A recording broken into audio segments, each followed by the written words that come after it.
Good afternoon, everybody. Welcome, welcome. We are so excited to have you join us today. My name is Kristen Baldwin. I'm actually not the person you see on the screen. So the person you see on the screen is Jackie Harvey. She's going to be walking you through family engagement today and talk a little bit about what that is and how you can build that in your classroom or school district. I do want to go over a couple of just logistic things, and then I'm going to launch a poll to see what kind of audience we have. And then I'm going to pass it off to Jackie, and she's going to take you through it, and we'll come back and do a Q&A at the end. So this is your webinar control panel. You are able to communicate with us via the question feature. So the question feature is what you see there with the purple arrow at the bottom. If you have a question or a concern or something pops up, shoot us a message there and we will see it. I encourage you to ask questions throughout, because even if we are not addressing them at the moment, and some of them we will if they're quick, we will flag them and ask many of them aloud at the end. So just send your questions, whatever it may be, and we will be sure to answer them when Jackie goes through the questions towards the end.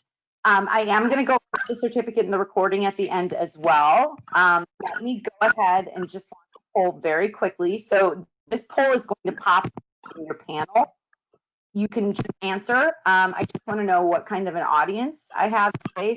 So this is what is your current role. You should be able to click. There we go. I see some people clicking.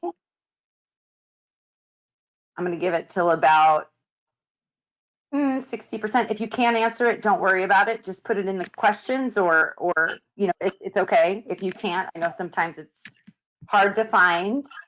Okay, so just Jackie, we're looking at about 45% are K2 teachers and another 28 are 3-5, and then we have about 3% in a support role.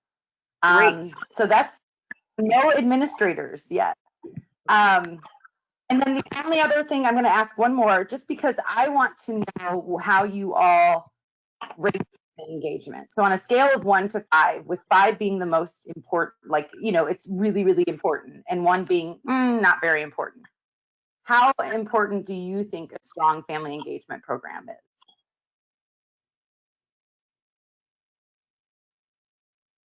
Good, good. Okay, so we are about 75% of them at a 5 and a quarter of them at a 4. So 4 or 5, they think it is important in some capacity. Okay, so I'm going to go ahead and pass this over just so that she can get her screen set up, but I am going to talk about a couple of things while I do that here. So we will be doing a giveaway at the end.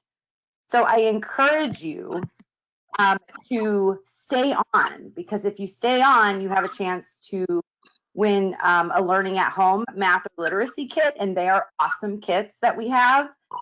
They're great for family engagement, for building the connection and giving parents something that they can follow that accepts what's happening in the classroom. And we also will show you what the recording and the certificate looks like in the follow-up, should you when you'll get it as a follow-up to the webinar.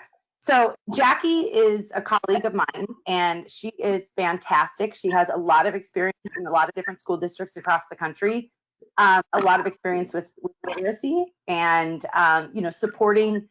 Sometimes it's important that we support even more like the ELL population and some of those special populations. So she has a great deal of experience with that and is going to walk you through here. Jackie, we just have to see it in the big screen, and then I think you're there. Okay, if you can help me get there. I don't know how to quite do that. So try to click from beginning over there on the left of your screen in the bar. Yep, click there. Let's see what happens. Nope, from beginning. Nope. Yep, right there. Okay, give it a minute. Let's see what it does. Okay, now I'm going to just hit right. There we go. Great. Thank you so much, Kristen. Thank you all for being here to talk about family engagement. We know how important it is right now, especially. We find that family engagement offers another level or layer of support to families, to children, and to teachers, and it can help take the stress out of uncertain times. We also know that it is not a single event. In order for it to be effective, successful, and meaningful, It needs to be ongoing. So we're really going to take a look at what family engagement is today. Just take a second and I want you to think about your family. What do they look like? How many are there? And just kind of think about your family for a second. And I'm going to show you some images of different families. And we'll have some fun with this.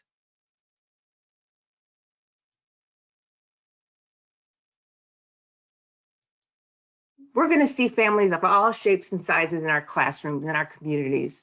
We're going to see larger families, smaller families. We're going to see blended families. We're going to see generations of families. We're even going to see some of our fur babies in our families. So in order for it to be a truly strong experience, just remember it has to be ongoing. And I'd like to ask you just a simple question. Who is the child's first teacher? Well, the child's first teacher really is the parent or the family member. The child's parents become the expert on the child, and the teachers are the expert on education. So if we can partner them, we have a really strong connection. So Hey, Jackie, can you minimize your go-to panel? Just try to move it over to the right. I don't know why it does that on your screen. See if that helps. Sorry about that. No, that's okay. Perfect. It's perfect. Now I see me too much. That's okay. I don't want to see me. Okay, there we go. Okay, so 3 big ideas for today. Let's take a look briefly at what family engagement is. We're going to look at the definition of it and some examples. And I'm also going to share with you the research that I found as I was preparing for our webinar today. But we're going to cover that briefly. We're also going to talk about what family engagement can look like in your classroom today, implementing it, getting some ideas that you can take back right away and have some practical ideas to share with family engagement. And then finally, we're going to look at some of our own family engagement resources that we have here at Hand2mind. So let's think for a second, and if you would just take a second to think about what is family engagement. What words kind of come to mind?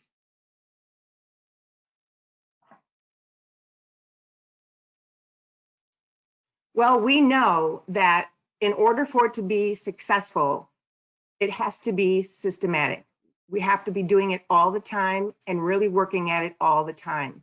So successful schools have systematic plans that are inclusive and include all teachers, all families, all students. And the goal, the end goal, and you'll hear me say that a few times, is really making sure that that child's development is strong. So we send them out into the society as really strong citizens who are effective and can make a difference in the world. Let's take a second to look at what family engagement definition might look like. It's based on the idea that parents and others who care for their children work together to prepare children for success. And if we think about that for a second, notice it says that parents and others. So if we think about who's in our schools, we don't just have teachers, we have other people here. And really, for a strong family engagement model to work, everyone that comes in contact with the kids really need to be a part of the family engagement plan. Let's take a look at what research says about family engagement. Research says that it really truly affects student achievement. It doesn't matter what the parent's socioeconomic status is. If families are working together with the educational system, it's very, very good for the student. We also see higher graduation rates and enrollment rates. We see children with higher grades, better attendance, and we even see homework coming back more consistently. We know that children will have higher self-esteem, and you're going to have lower discipline problems because the kids are more disciplined. We're also going to see children with increased aspirations and motivations towards school, and they want to be there and they come. So really, family engagement benefits everything. The children, the parents, the grandparents, the siblings, the teachers, and the entire school. Let's take a look at what the Office of Head Start came out with a couple of years ago. This is a nice little demonstration of a model. The first thing we have to keep in mind is that family engagement needs to have genuine relationships. The relationships that you establish with your families have to be authentic and genuine. We always also have to keep in mind the goals for that partnership for every family. And each family might require something different. So we really want to customize what we're doing for each family.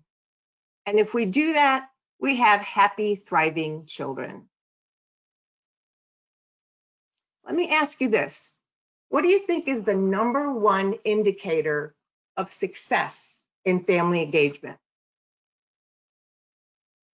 What do you think it might be? Well, what research says, it's all about connections with the families. So for example, if you just take a look at that image and you think that there's a part of a family there already, and maybe that's that teacher over to the side, we need to connect and always communicate in order to have a successful family engagement model. Somebody I want to introduce you to, just there on screen, is Dr. Karen Mapp. I did a little work with her just on the side to learn more about family engagement. She has a book there called Beyond the Bake Sale.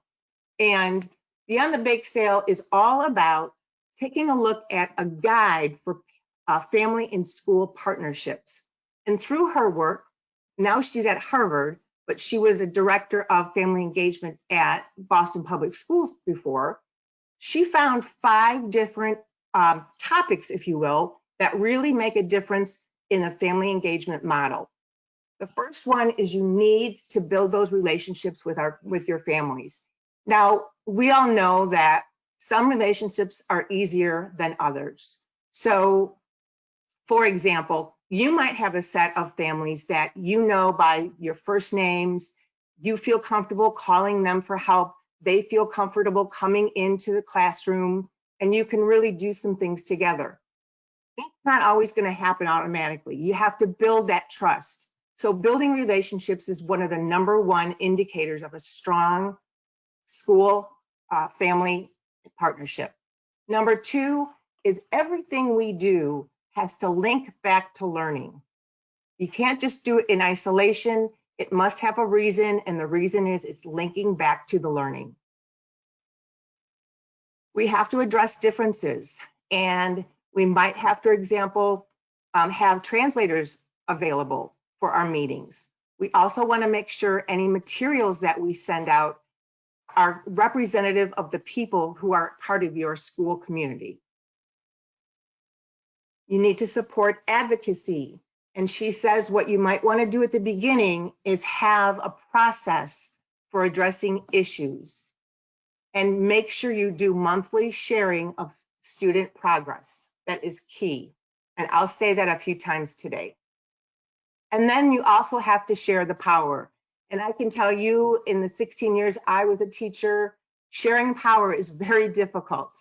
So, you may have to have something set up in the school where if the parents are coming in or the families are coming in to work on something for family engagement, they're allowed to work on the computers, or they're allowed to make copies, or they're allowed to fax.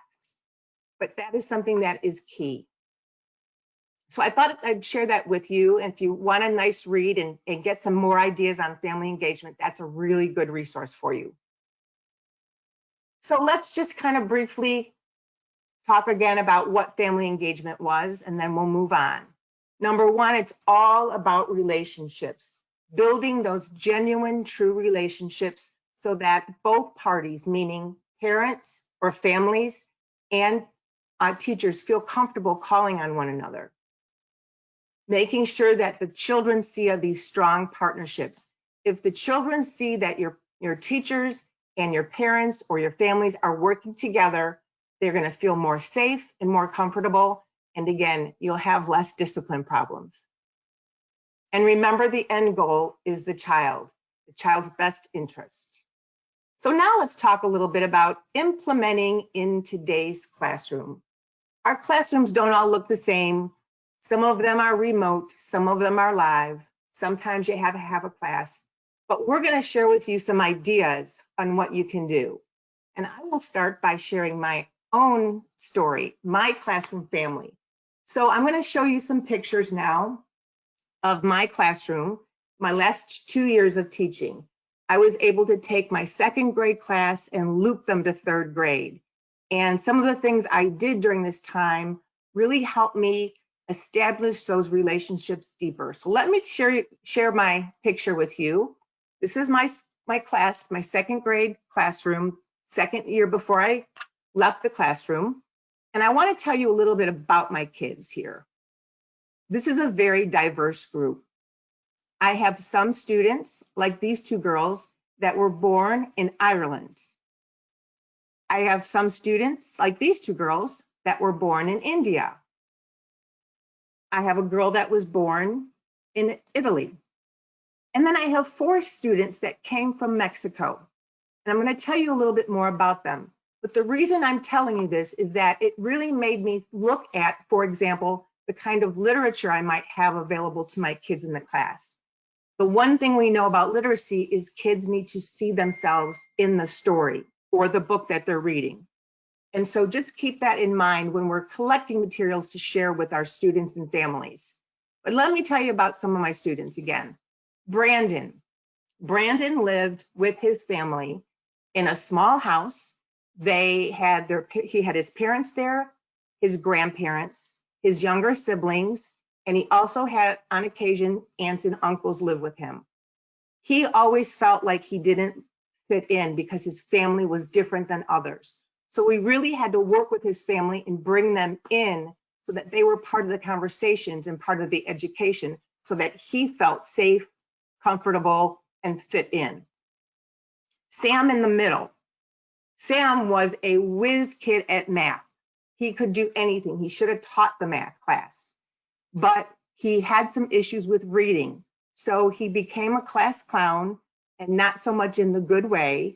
And so we really had to work with him and his family on helping build those literacy skills so that he felt more comfortable in his own skin. And then I have these two little ones, Alex and Linda, and they came in with being from a Spanish-speaking family. That's all they spoke. So they had trouble with English, so we had to really help with that. And we had to help their families with that too. And Alex would Alex would actually say yes or no to me when he was trying to tell me something. And Linda would not. She would not talk at all. And that's very important for us to talk about for a second. She came into the classroom and she would nod and she would shake her head, but she would not talk. Now I want to show you them a year later. So you're going to see a little bit of a transformation. Here's my last class. Again, the same that I had in second grade, but we looped to third grade.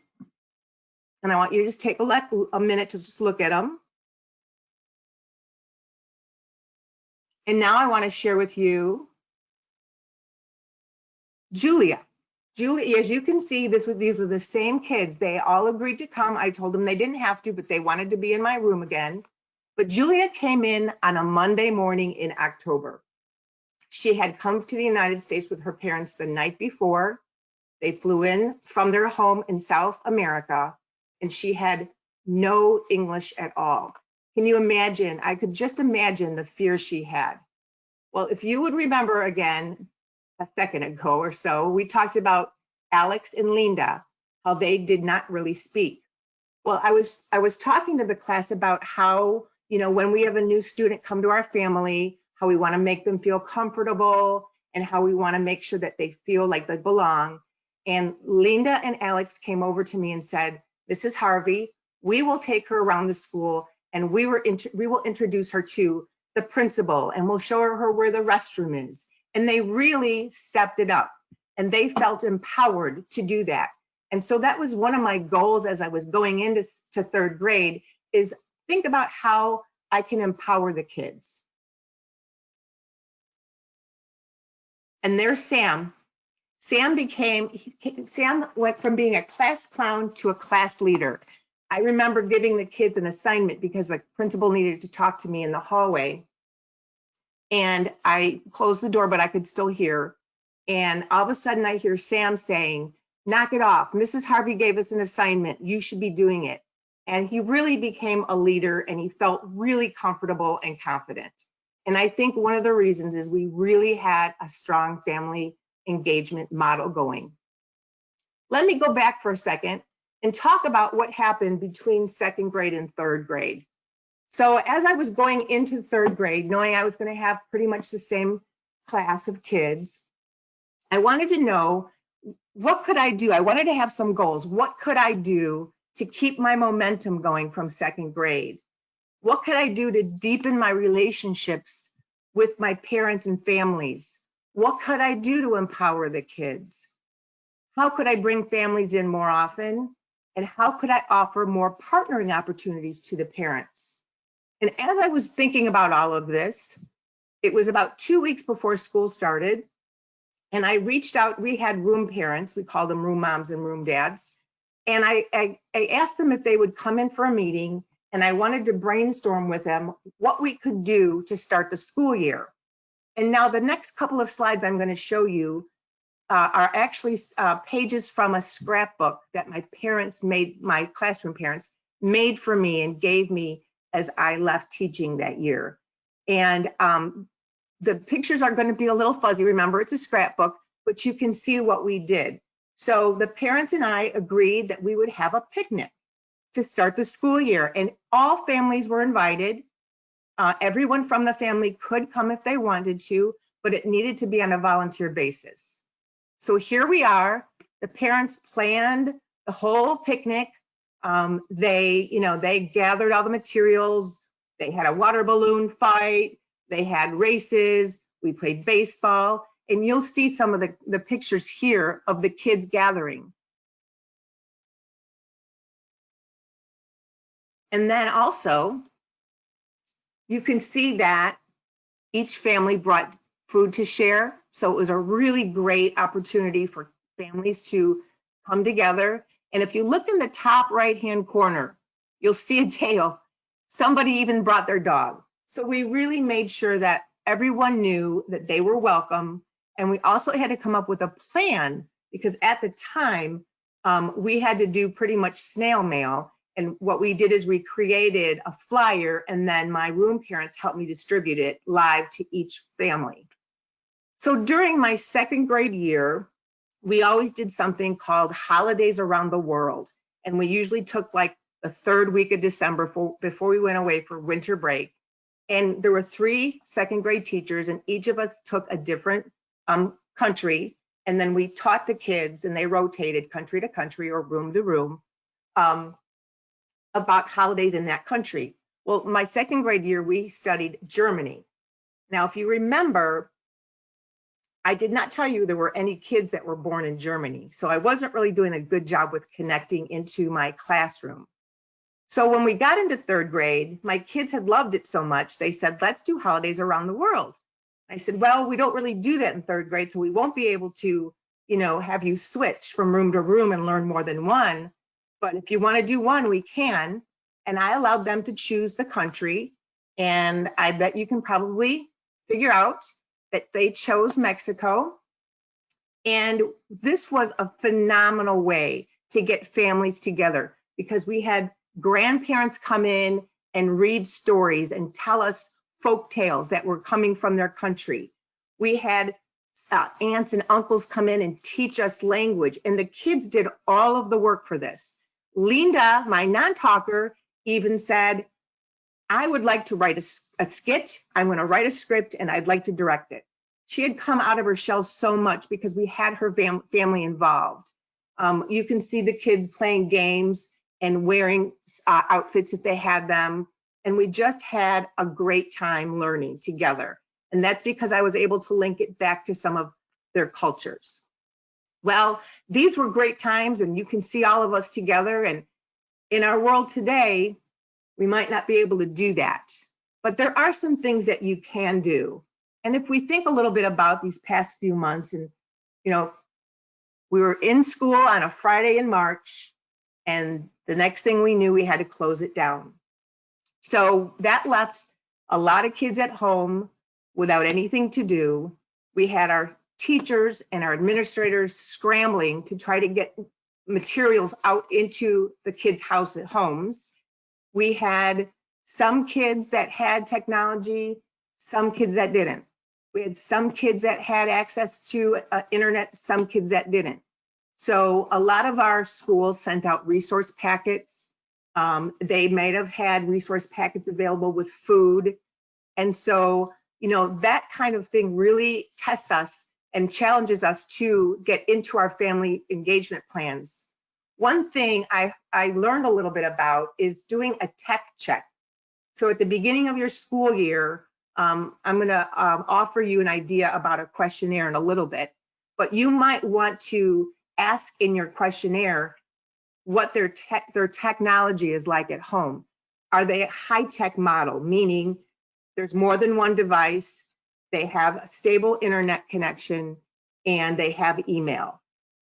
Or you might have a group that is medium tech, meaning they have one device in the family to share, but they do have stable internet. And then you might have a group that I know, for example, in the community that I taught in, there were lots of families that did not have any technology at all. So you almost need to have a couple of different plans in case. So when you think about communicating with your families, think about this model, because some families will have the ability to receive an email, whereas some might not. So you need to have like 3 different methods of communication. So some ideas for family engagement: you could send out a family welcome questionnaire. You might want to ask what languages are spoken at home. What's the cultural background of the family? What level of school involvement would you like to be in? And don't be surprised if it's not very big at the beginning, because they're still trying to get to know you. So that might change. You might want to ask about the children's interests, their ideas, if they have any concerns. Another idea is to come up with a family engagement lead team, kind of like my room mom and dads. Again, your communication, you need to go with a level of 3, the idea of the big 3. So one might be email, but there are going to be those that don't have access to internet or emails. So you might have to do like a robocall. You might have to do a physical letter that you either send out in the mail or you ask your family lead team to distribute. But keep in mind, if you're doing any kind of communication, you need to have a backup. Now, the other idea for the lead team is to have a Zoom if you can't get together and brainstorm ways that they think the best ways to communicate in their community might be. You also may ask them, you know, what are the roles on our team going to be? Because the teacher doesn't always have to be the lead. You can have one of your parents or family members have that come together. And another idea is sometimes we just assume our families know how to read to kids. And I attended a United Way event a couple of summers ago, and they asked me if I would sit together with some parents and show them how to read to their children. So keep in mind, there are some skills that you might have to show and demonstrate. And then another idea at the beginning of the school year is to do a Zoom meet and greet. And I would recommend that you have it really organized and that you let your parents and families know that you're going to have this Zoom night and that you're going to go first as a teacher so that you can model what you want the kids and the families to say. You might definitely have an order in which the families speak, because as we know on these Zooms, sometimes we all try to talk over each other and we don't mean it to be that way, but it happens. So have an order and let them know what they might want to say. And you might even want to have the children be the ones to talk and introduce their family. So those are just some ideas that you can take out right now. 3 new things I found by attending an early learning webinar. There's an idea called stop and go. So as we all know, because we've had to work from home, We have parents at home that are working from home. We have students that might be learning at home. You might want to have the kids or you make up stop signs and go signs. So if you see a stop sign, that means please don't interrupt me. If you see a go sign, that means it's okay to come in and talk. So that might help with family engagement too. Routines we know are so vital. And so you might want to do this first, then routine. For example, first I wash my hands, then I eat, or first I eat, then I play, so that the kids understand routines, and it's very healthy for them to have a routine. And then finally, you might want to encourage your administrators to have some virtual coffee chats. They might do it monthly or quarterly, but it just gives the families another touch point with our schools, and they need that. A couple of other ideas. You might want to do a remote family night. Maybe you're doing it monthly. And maybe during this is a Zoom, and maybe during this time you reach out to community partners like healthcare professionals who maybe be able to speak about healthy habits, police officers, firefighters. You could invite the United Way. And another great idea is if you wanted to invite somebody from a local bank to talk about financial literacy. Parents are always interested in that. Another idea is to do a quarterly family book club. And you might want to say to your families, I'd like for you all to choose a book and also come up with some discussion topics. And we could have a Zoom one night. Doesn't have to be very long, but it's just another way to engage the families. And then all parts of the families can take advantage of it and participate. And then finally, if your district has a YouTube page, you might do some recordings like, how do you navigate learning platforms? I know that parents are struggling right now because they don't know how to use Google Classroom or what have you. So that might be something that you do a video on. Maybe you do a video on internet safety or healthy habits and setting schedules, or you might even do some tips and sharing of celebrations. And then Harvard Medical School came up with just 3 ideas of things to keep in mind during uncertain times. First of all, try your best to model calmness. It will keep the children feeling safe and happy. Try to limit your news exposure. I know there are days I want to have more news exposure, and there's days that I don't want to hear about it anymore. So just keep that in mind, that might not be a bad practice. And then watch for children seeking reassurance. They're scared or they're unsure. And so that might just be a flag for you to be able to call the families together again. And so as we implement our family engagement in our classroom, remember we need to communicate very, very often. Again, remember communication in 3 different methods. Could be emails, it could be a newsletter that goes to the families in the mail, it could be a robocall. Just remember also that the research says, what Dr. Mapp taught me is that you need to update your families on student progress once a month, especially now if we're not in class. Try to be encouraging, do whatever you're doing, your communication, and doing it in an encouraging way. Remember to model calmness. Try to limit news if you can, and encourage our families to set up healthy habits and routines. And they might need help with that as well. And then, you know what? Don't forget about you.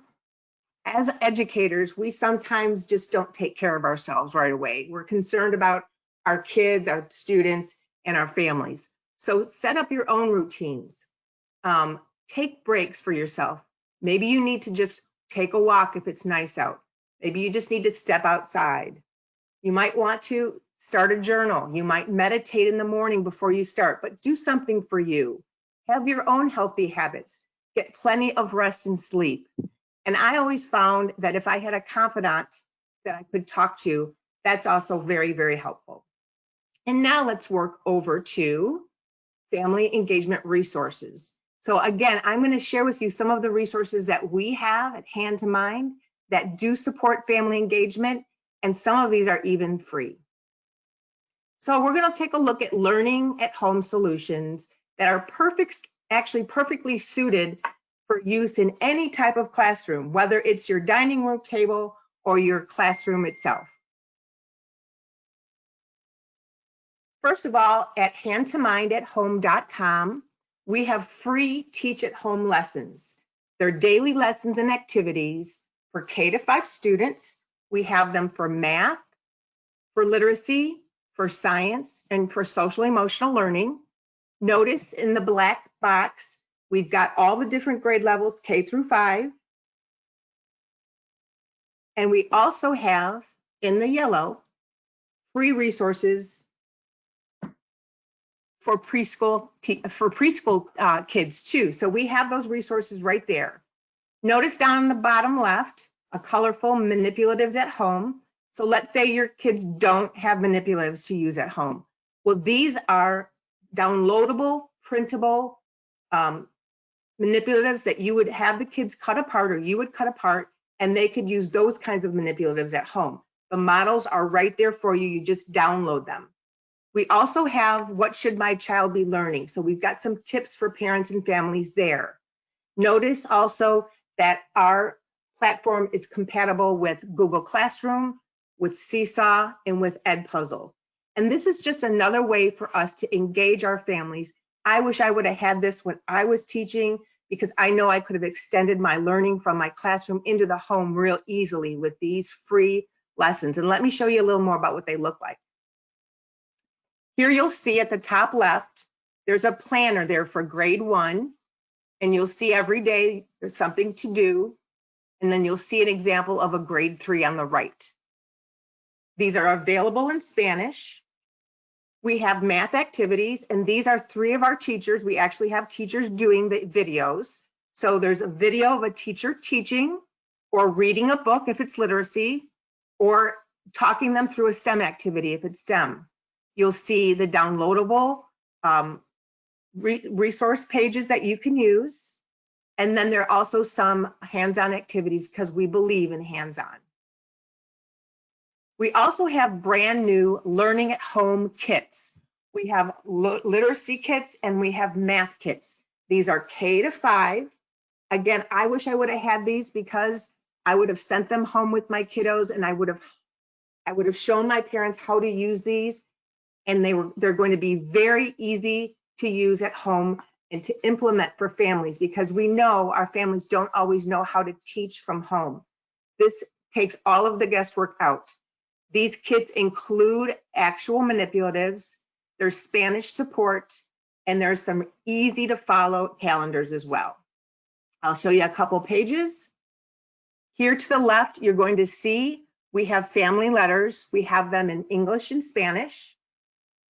We have some examples of some literacy and math pages over to the right. The manipulatives do come with the kit, so it's really nicely packaged and it takes the guesswork out for the families.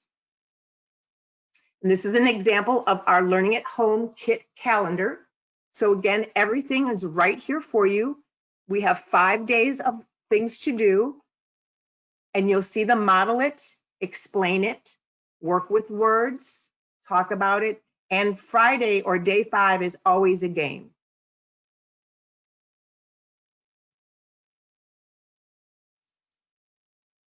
We also have another example here of a different kind of kit. These are going to be grade banded K2 and 3-5. And this is great support for families who get these manipulatives but don't know what to do with them. So the activity guide actually gives them a description of each manipulative, and it gives them examples of how you can use that manipulative to complete a math assignment or grow your math skill. These will be great at home. They will be great in the classroom if you don't want to be constantly washing manipulatives. They support any core curriculum. So if you have a core math program, this will support your work. It doesn't take it away. These could also be great in an after-school community. And we're using the most commonly called for manipulatives that our teachers have told us they need at grade levels K-5. So to tie that up a little bit, we have our manipulatives at home, grade bands K-2, 3-5. This is a great screen-free way to build your skills in math. It's hands-on, it's engaging, and they're very flexible for families who might need to put kids in an experience where they're learning at home while I have to work from home. Then I have another example of what we have to support families at home. Versatiles. We have now, you probably have heard about Versatiles. We celebrated their 40th birthday. Well, now, not only do we have the classroom kits, we have individual take-along packs. So each child can have their own case and their own book, and we're going to build elementary math and literacy skills in a very game-like environment. We also have these available for middle school math. So another way to engage families at home in learning, and the Versatiles, as you know, once you teach a child how to use them, you don't have to sit with them anymore. And we are coming out in just a little while, in the fall of 2020, with our brand new individual STEM bins done by Brooke Brown, who's very well known in the STEM community. We have taken task cards and we've given the kids an idea of what we want them to build with the images. And then we have a tote full of manipulatives to use as their individual STEM bin. You might want to even consider some of these in your classroom, but they're perfect for the home. And talking about family engagement, we cannot get away from talking about social emotional learning. As I told you earlier, I attended an early learning webinar last week, and the number one concern that teachers shared when they did their beginning poll, kind of like Kristen did with us today, the teachers were concerned about social emotional learning as kids were coming back. So let me share with you some of our resources to help with social emotional learning. We have our brand new Learn About Feelings activity set. All the materials are there. We've got the manipulatives and we've got cards. They're great images to help kids with their social emotional learning. There's a feeling chart. And also notice at the very bottom in red, it says check out our video. If you check out our website, you're going to see a lovely, lovely, comprehensive video library for your use. We also have sensory fidget toy kits that are new. In them are the sensory fidget tubes, which are going to be great if you need to have like a little quiet area in your classroom or in your school. These will help kids shake them and hopefully get some of that fear or frustration out.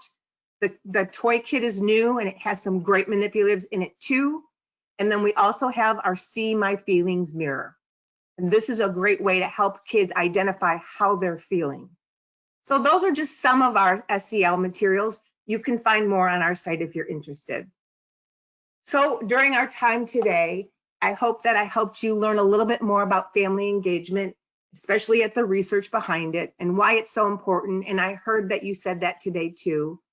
I hope I was able to share with you how you can easily implement family engagement and why it's so important to do now more than ever. And then I shared with you some of our family engagement resources. So I want to leave you with this image. What does that have to do with anything, right? Education is like a baseball game. It needs all its players. It needs parents, it needs teachers, it needs the community, and it needs students. So I'd like to say thank you so much for your time today. And Kristen, I know that you have some things you want to be doing. So what can I do for you? I do. So I have a couple things I want to go over, and then I had a couple questions about virtual manipulatives, so I'm going to show them that. But super, super helpful. I think you gave them very good tips for things that you can do now, even if they're in a virtual, environment. And I think we just have to remember, guys, this is not something kids like their parents to be connected, right? My daughter loves when I talk to her teacher. Oh, did you email my teacher? They just love that connection. And most of the time parents just don't really know how they can help. So anytime we can bridge that, whether it's through programs or resources, or maybe giving them an overview of what the upcoming units are, or whatever it may be, just keeping them informed and connected. So I liked the emphasis on relationships. You will get an email in a few hours. That email contains two things. It contains the link to the recording, which you can share or go to watch anytime. It also contains your certificate. So the certificate is really just a certificate of attendance. It is saying you attended a webinar with Hand2mind, and it has the date and your name. You can turn that in to your principal or admin, and they can determine what to do from there. We do have webinars that are regularly happening. We will go to a bi-weekly schedule in September, but we have remediation, differentiation, and intervention, and how you can support students at K2 and 3-5 starting the week, I think September 1st, if I'm right. So go to our site. I will go ahead and put it in the questions here so that everybody has it. If you want to access any of the recordings, you can. Apparently I can't type and talk. Okay, there we go. And then the other thing is that Jonathan Simon and Eva Barton, you two are the winners today. So I am going to reach out to you after the webinar and ask what kit you would like. We have learning at home math, learning at home literacy. And again, these are kits that have the activities, have the manipulatives. It's almost like a mini unit of each domain going through the standards that students can practice, and Jackie walks you through that. So I'm going to show this quick before we wrap it up. This is the braining camp. If you go to, I believe it's hand2mind.com/braining camp, you can sign up for a demo. We do have virtual manipulatives, and the unique aspect about these is that they match the physical manipulatives 100%. They were designed to go with our manipulatives. They've released really neat features like sharing, whether students are sharing work with each other or they're trying to share their work with the teacher. There's some, back and forth capabilities now. It does work on an iPad. Actually, it's probably easier on an iPad because they can drag with their finger, and the manipulatives just manipulate better. But come here to get more info. If you do sign up right now, we're doing 60-day trials. So the 60-day trial gives you access to all of these materials here that you see, the manipulatives, and you can literally just go in and let's just say Cuisinart rods for fun. And there are different mats. You can go to basic, decimals, letters. I mean, there's just a ton of different options down at the bottom. You can add text, you can write over them. So I encourage you to check these out because these are a great resource to use e-learning or in person or a mixture of both. So let me just double check the they did have a question. I know the price. Jackie, what's the pricing for Braining Camp? Do you know off the top of your head? I don't. It's $129.99.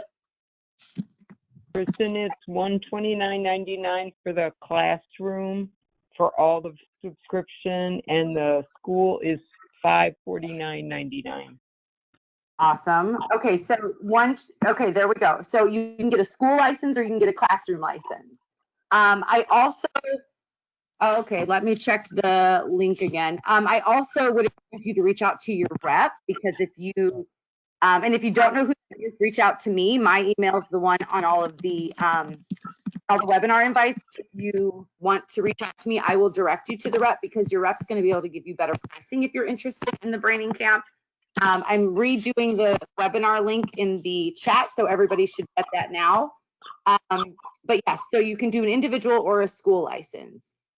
And actually, Melissa, we will touch on Braining Camp in several other webinars, but I also have, writing your name down, I do have a couple of recordings that I can send you. We have a lot of videos on our YouTube channel as well, a lot of Braining Camp demos. They have demos built into their site.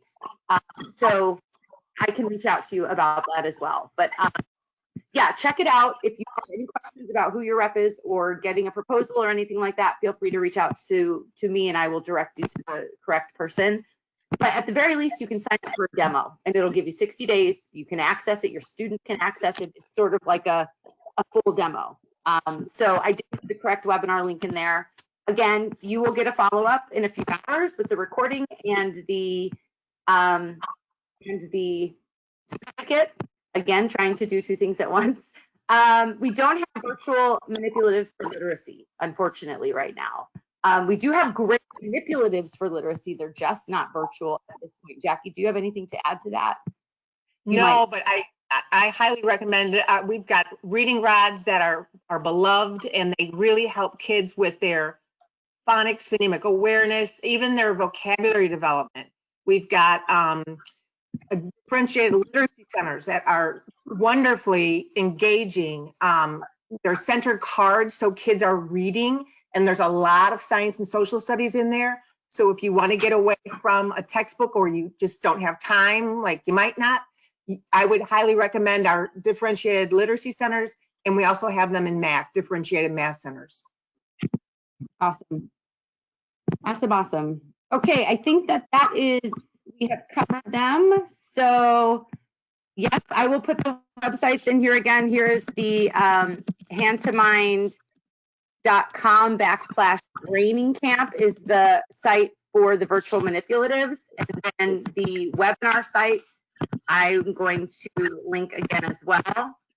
And the webinar site has all of our upcoming webinars plus all of our recordings. So again, it's sort of your one-stop shop. So there are both of the links again. And if you didn't catch it, just shoot me an email and I will send them out to you.